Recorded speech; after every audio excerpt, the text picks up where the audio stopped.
Simone Signoret, Michel Foucault, vous revenez tous deux d'un voyage d'une semaine en Pologne.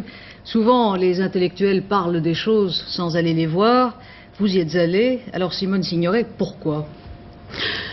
Moi, j'y étais parce que j'ai profité d'un convoi des Médecins du Monde, qui est une organisation dans laquelle mon mari et moi, on a milité, le mot est bête, mais avec laquelle on a collaboré, que ce soit pour le bateau pour le Vietnam ou pour l'avion pour le Salvador.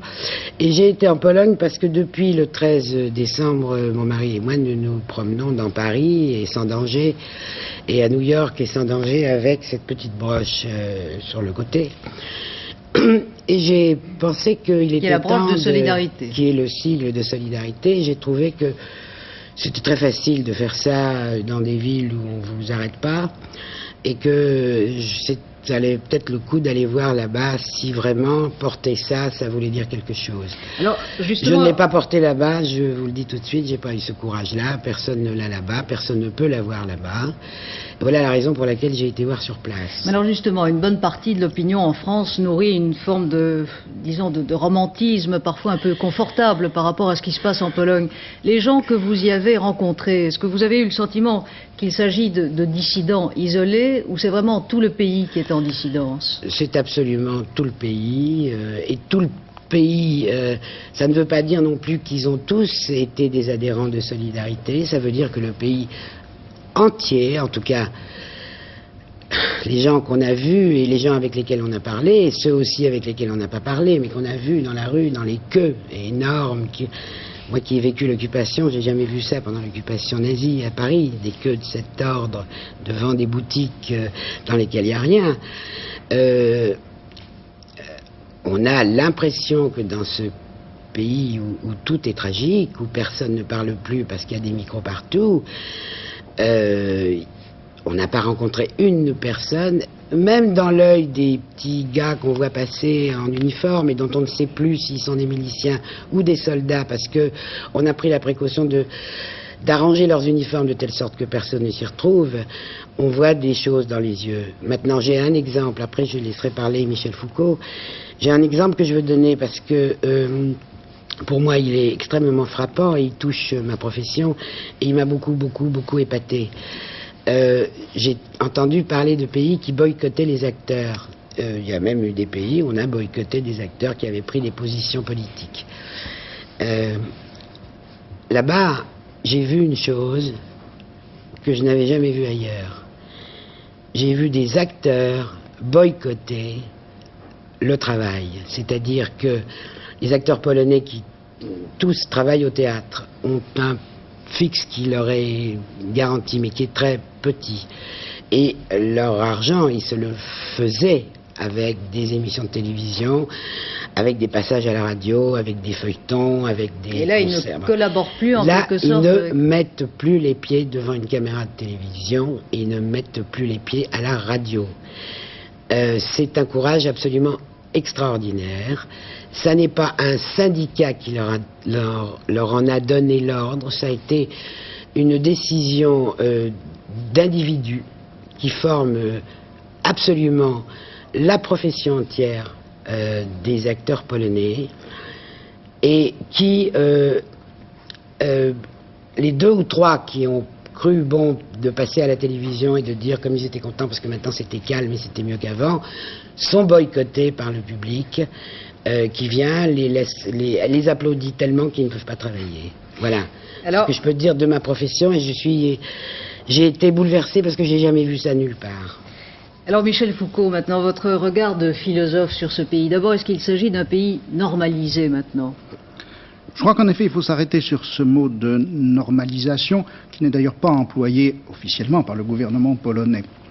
Mais enfin, je crois que ça entre dans le grand processus de normalisation. Et il faut tout de même savoir que être normalisé là-bas, la normalisation là-bas, ça veut dire interdiction des syndicats, interdiction du droit de grève. On a pu lire dans les journaux hier soir le détail extraordinaire de cette loi qui est censée organiser les syndicats. Oui, que vous rappelez tout à l'heure. Que vous rappeliez tout à l'heure. Et dans cette loi, il est vraisemblable qu'il sera explicitement précisé que le mot même de solidarité ne devra plus être employé pour désigner un mouvement syndical quelconque. Eh bien, il faut se dire que c'est cela le régime normal d'un pays socialiste de l'Est. Et c'est pourtant un pays européen. C'est un pays européen. Ce que je voudrais dire aussi à propos de la normalisation, c'est que si la normalisation est un processus gouvernemental, si on peut dire qu'un pays comme la Tchécoslovaquie est normalisé, peut-être la Pologne le sera bientôt, ça ne veut pas dire du tout que la population est normalisée. Et sous cette normalisation se passe encore toute une série de mouvements, de processus, de protestations diverses, d'actions comme celle des acteurs dont parlait Simone Signoret. Il y a encore sur les pavés de Varsovie des croix de fleurs avec des vieilles femmes et des jeunes gens qui chantent, qui font le signe de la victoire. Donc bon, cela reste une exception dans la normalisation à la socialiste qui règne. Je crois en effet que le problème de la Pologne est un problème très important. Et il me semble que s'il est tout à fait nécessaire d'aller le plus souvent possible en Pologne, la Pologne n'est pas fermée.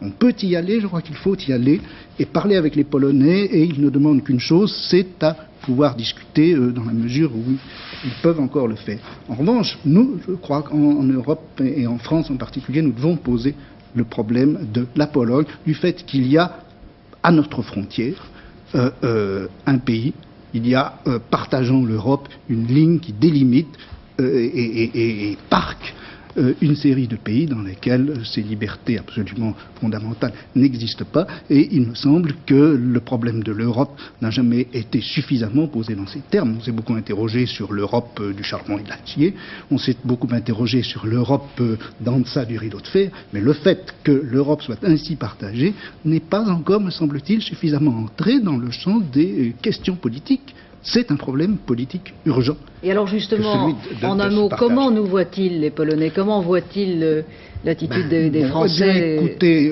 j'ai vécu plus d'1 an en Pologne il y a 20 ans, et je me souviens très bien qu'on évoquait souvent cette espèce de grand contentieux historique qui fait que la Pologne, qui doit jusqu'à un certain point son existence à certains traités internationaux comme le traité de Versailles, doit aussi sa disparition à l'abandon des pays occidentaux.